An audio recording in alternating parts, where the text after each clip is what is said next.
you know, I said earlier on this podcast, and there's a clip of it on our YouTube channel. Do we care about the NBA in-season tournament? We don't care about the pool games, what I discovered last night, because last night's semifinal games were ones that I was very invested in.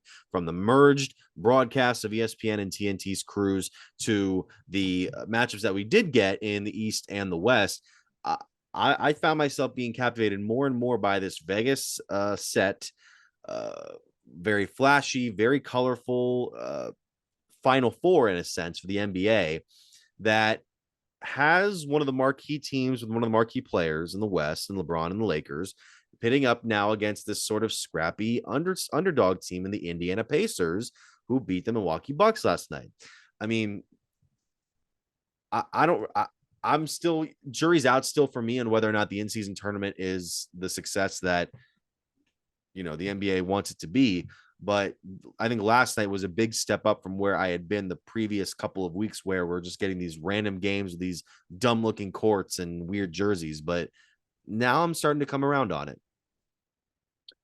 Yeah, I mean, I am too. I think that there is more positive than negatives of the in-season tournament so far. The Indiana Pacers have completely taken the NBA by storm. This is a team that had one nationally televised broadcast for the entire season. And now they're playing in the NBA in-season tournament championship. You have been able to see the growth and development and a budding superstar in Tyrese Halliburton, which is what we need, Mitch. The NBA is run by superstars. We know that. Now, look, what LeBron James is doing is not even normal. Every single time he takes the floor, I feel like the graphic goes up of guys in their 21st year and how many points they average. I feel like the highest is 7.7 points. Meanwhile, LeBron's out here averaging 25 and a half. And it doesn't make sense. And he does not look like he's in year 21. He looks like a veteran that's maybe in year 15. That's not normal. It's hard to say what other superstar could potentially last that long. I'm not sure. But you've now seen Tyrese Halliburton bud. You've now seen the style of which the Indiana Pacers play basketball of, hey, we may not be good at defense, but guess what? We're really good at offense and shooting the basketball, and we're just going to outscore you. And that's what they've done every single game, I think. It's mind-boggling. They score 128 points again last night. In the one pool play game in the in-season tournament, they played the Hawks. The over-under of that game was set at 256, and it was over. They score in bunches, and Tyrese Halliburton not only is a phenomenal player and can score, he is a phenomenal passer and facilitator, and he doesn't turn the ball over. And last night you heard Woj, Adrian Wojnarowski with ESPN say, Rick Carlisle's kind of feeling rejuvenated. A lot of people, I think, forget he's the head coach of the Pacers until they watch the Pacers. He's had to adapt and allow these young guys to play a style in which best suits them.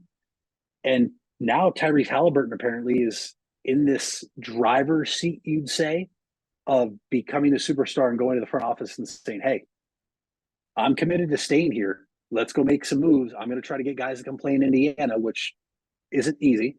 I mean, the reality of it is similar to Cleveland in terms of the market, in terms of the weather. A lot of guys aren't going to just go there willingly unless you throw a lot of money at them, or unless there's a superstar there, like LeBron was able to get guys to come play in Cleveland. It sucks because they're in the central of the NBA Eastern Conference, and they're in our division, and we have to play them so much. But Mitch, it's a fun basketball team. This reminds me of that Cavs team of 2 years ago before the Donovan Mitchell trade, where all of a sudden you're like, whoa, what are we? Where'd this team come from? And they probably make the playoffs if we're not riddled by injuries down the stretch in 2021. But this is a very, very fun team. And what's crazy is the tournament has allowed a lot of other teams, I think, to take regular season games seriously. I know there's the new stipulations for if you want to win an award, you can only miss X number of games. But Mitch, if you pull up the standings in the NBA right now, it's nuts. Who's sitting there in the top six? More importantly, who's sitting at 3 and 5? The Orlando Magic are 14 and 7, and they're sitting as a 3 seed in the East right now. And the Indiana Pacers are 12 and 8, and they're sitting as the 5 seed. Two teams I would have to venture to say nobody expected to be in this spot 21, 22, 23 games into the season. They care because the Pacers are a perfect example. They have three guys on two-way contracts. And I believe it's 7 of their 12 make below 3 million. So $500,000, which is what every person on the team and staff get if they win, not to split equally. Everybody gets 500K, means a lot to these guys, a lot of young players. It's an incentive that we've never seen before, and I really, really like it. I think we're seeing good basketball. And did it rejuvenate LeBron? Not that he needed rejuvenated again, but my goodness, the Lakers now, they thump the Pelicans last night. I had to ask you if they won because I was asleep, and you told me the score, and I almost didn't believe you. It's very entertaining, and I'm actually very intrigued to see what happens. You have a team in the Lakers led by a bunch of veterans, the greatest player of all time, LeBron James, and then a team full of young up and comers and a budding superstar in Tyrese Halliburton. I don't think we get to give Tyrese Halliburton his flowers if the in-season tournament doesn't happen this year. I really don't think we see this and talk about this like this if there's no in-season tournament. Probably not. I mean, you mentioned the teams that were around the top of the East right now in Indiana, the Knicks, Orlando. I mean, Orlando is why I was impressed with the way the Cavaliers played against them on Wednesday night, their latest game that was on the docket, because the Cavs, had a couple of days off coming off of a week in which they had maybe arguably their worst loss of the season. They kind of had to compete with a poor Pistons team, but looked impressive on Wednesday night. They got off to that big lead against the Magic, who I think had one of the worst 3-point shooting nights the NBA has seen all year. 2 of 23. The Cavs got into some foul trouble in the third quarter as the Magic kind of made a rally, but they were able to stave them off. Darius Garland made a couple of big shots late. Donovan Mitchell got off to a hot start. And then once Jarrett Allen got back on the floor from his foul trouble, he was able to compete somewhat. Evan Mobley doing the same and then of course Max Strus and Georges Niang making 3-pointers when they need to. That's the sort of game where you're like, okay, the Cavaliers can kind of hopefully reset from everything that's happened this year. I mean, JB Bickerstaff even said before Wednesday's game they'd won 7 out of their last 10. Now they've won 8 out of their last 11. I think this is where we start to see the Cavaliers make a bit more of the run that we thought to expect from them just based on the last 2 years. But yeah, that's kind of my take on where Cleveland is right now. But I don't know if you have any different thoughts on that. I didn't get a chance to watch the game Wednesday night, so I pulled up the box score. To your point, the Orlando Magic were 2 of 23 from 3-point land. Yes. That is 8.7%. I have to venture to say that's probably the worst shooting performance from 3 so far this season. You have to look at this team. Look, the other player nobody's talking about right now, and it's unfortunate, is Paolo Banchero. He dropped 42 in that loss in his second year.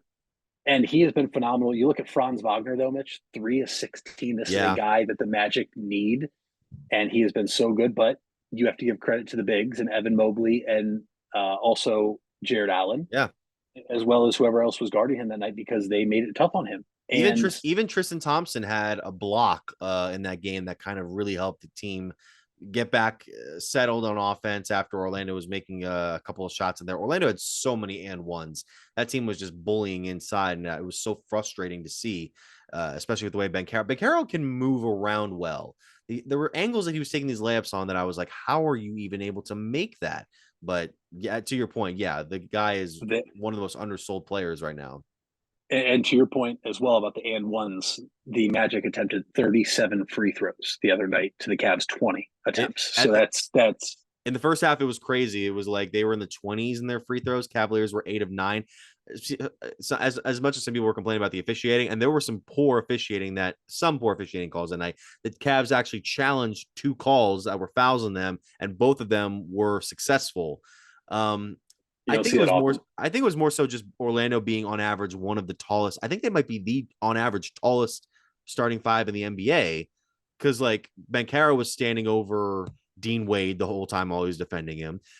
You have guys like the Wagners and maybe one of the other players I'm struggling to think of right now, but they were looking taller than Mobley, bigger than Mobley and Allen. So the fact that you're able to compete with them still, get those threes when you need, big for the team momentum going forward.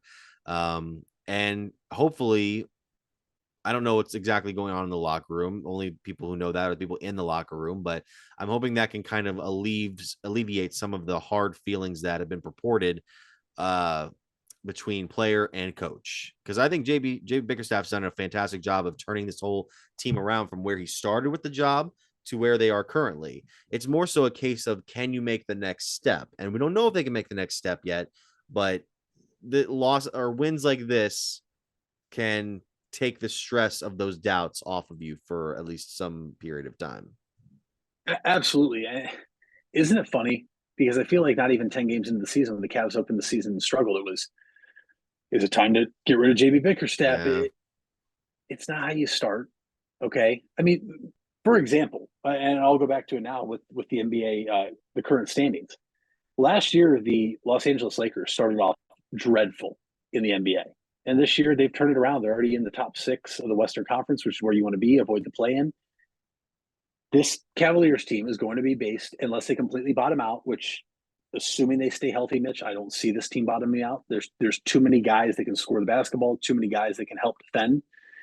The defense has taken a bit of a step back from last year. Obviously, we're the number one defensive team in the NBA. But how is this team going to be gauged? Can they get past and win a first round playoff series? That's the test. Can this team make a playoff run? Okay. That is the goal. They were embarrassed by the Knicks last year in the playoffs. They just were. They were out physicaled. That's what I mean by embarrassed. It was 6 games. The Knicks won, but then you had Jared Allen saying the lights were too bright. We saw what happened to our bigs in terms of Mitchell Robinson and Isaiah Hartenstein. Robinstein, yeah. Robinstein, yeah. Just dominating us. But I'm not judging JB off a Wednesday night game in November and December. I'm judging on if this Cavaliers team is going to be a top 6 team in the Eastern Conference, and can they win a first round playoff series? I think they absolutely can. So that's why this fire JB 9 games into the season when you're 4-5 or something like that, I just wasn't here for it. It's way too early. This team was without certain guys. They were just getting work back in. Jared Allen barely practiced and played in the preseason. Donovan Mitchell missed a few. Garland, pump the brakes, relax. We know that the season really gets going and everything, wins and losses matter. But what's the one thing we learned? And it's not a fair assessment or test, but what's the one thing we learned when LeBron was here? One thing, I mean, the month of January didn't even matter. That's when LeBron would take his longest breaks. That's when the Cavs would typically have their worst record of a month in the NBA season. It's when the All-Star break kind of comes around is when you really see teams pick it up a little bit, like, oh, okay, it's time to go. Can the Orlando Magic, can the Indiana Pacers, can the New York Knicks keep up with what they've been doing so far? Or are these teams going to bottom out because of the youth and inexperience of other teams turning it on? I don't know, but let's pump the brakes. We're not even to Christmas Day yet, people. Okay, like that's when the big games start. And then I would venture to say, outside of LeBron's last year in Cleveland, because he played every single game that year, the worst record of an entire full month when he was a Cavalier was January. And whether that's right or wrong, it didn't matter. Now, we had the greatest player, and he could carry a team to the finals, which we saw multiple times. But I think the Cavs are fine. I'm not worried. I'm more surprised that it's always, is it the coach instead of, do we need to make a trade? I feel like it's kind of upsetting in a sense that they want to get rid of JB because, to your point, Mitch, look what he's done with this team since he took over. He has completely flipped the narrative and has completely gotten this team back on track to where we want to be as a franchise. And if you fire him mid-season, who are you going to get? All you're going to do is put an interim tag on somebody. And are they really going to make that many adjustments to change what this team is? I don't know if you can in the middle of the season.